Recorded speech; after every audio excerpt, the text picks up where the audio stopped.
Aujourd'hui, on plonge dans un sujet qui est au cœur d'un milieu de travail sain, mais qui est souvent, disons, un peu dans l'ombre. On parle de la justice organisationnelle. C'est un concept invisible, mais ouf, on sent son absence quand elle n'est pas là. Alors, pour y voir plus clair, on va suivre un petit plan en 4 étapes. D'abord, on va regarder le stress au travail, d'où ça vient.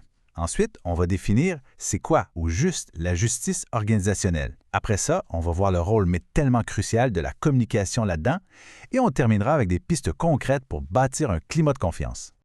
OK, alors on recommence. Quand on parle de stress au travail, on a souvent l'image de grosses crises, de conflits majeurs. Mais la réalité, bien souvent, elle est beaucoup plus subtile que ça. Le vrai problème, le poison qui s'installe lentement, ça commence avec une accumulation de toutes petites choses. Et regardez, cette citation de Cartron et Gasparel le dit parfaitement.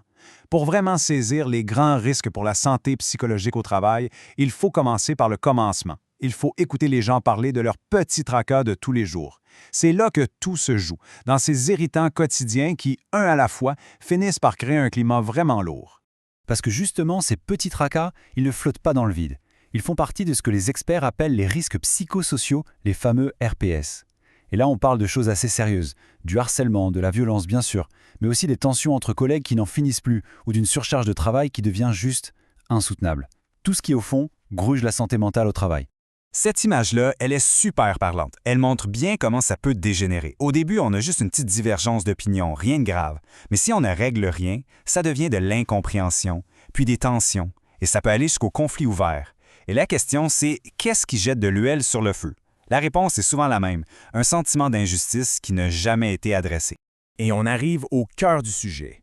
Le dénominateur commun derrière bien des risques psychosociaux, que ce soit la surcharge, les tensions ou le manque de reconnaissance, c'est souvent ce facteur-là qui se cache en dessous de tout, le sentiment d'être traité injustement. Bon, alors, comment on fait pour analyser ça, pour comprendre d'où vient ce sentiment d'injustice? Eh bien, c'est là que le concept de justice organisationnelle devient super utile. C'est un peu notre loupe, notre outil de diagnostic pour voir ce qui se passe vraiment. La définition, en soi, est assez simple. C'est l'évaluation que font les employés. Est-ce qu'on perçoit que les politiques, les procédures, les décisions qui nous touchent sont justes? La clé ici, c'est le mot évaluation.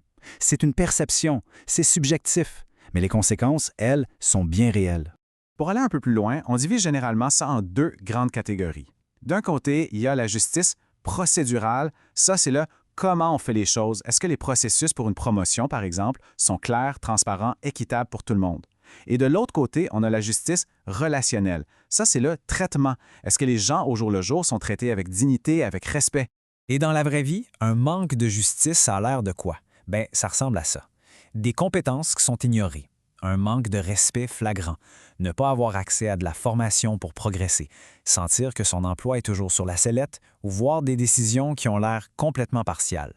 Chacun de ces points-là, c'est comme un petit drapeau rouge qui nous dit que la confiance est en train de se briser. OK, donc si le problème, c'est la perception d'injustice, comment on peut agir là-dessus? La réponse, elle se trouve dans un mécanisme qu'on prend peut-être un peu trop pour acquis. Et ce mécanisme, c'est la communication.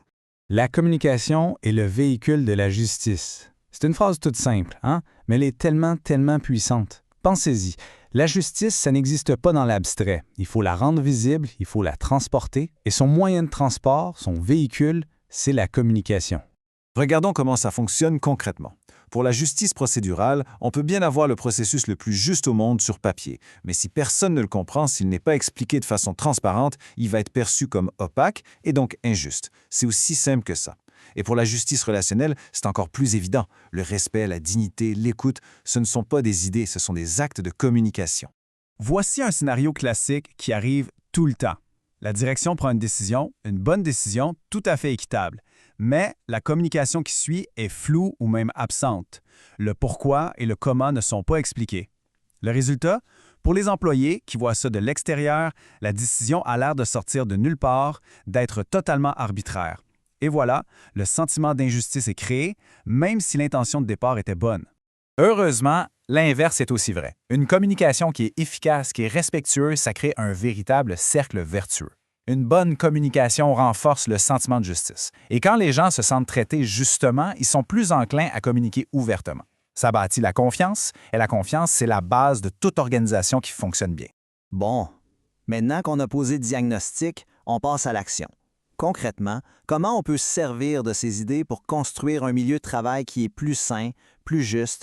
Le message le plus important à retenir, c'est peut-être celui-là. Le sentiment de justice dans une organisation, ce n'est pas une question de chance ou de fatalité. Pas du tout. C'est le résultat direct des choix et des actions du leadership. C'est un domaine où les gestionnaires ont un pouvoir d'action bien réel. Alors, quels sont les leviers stratégiques?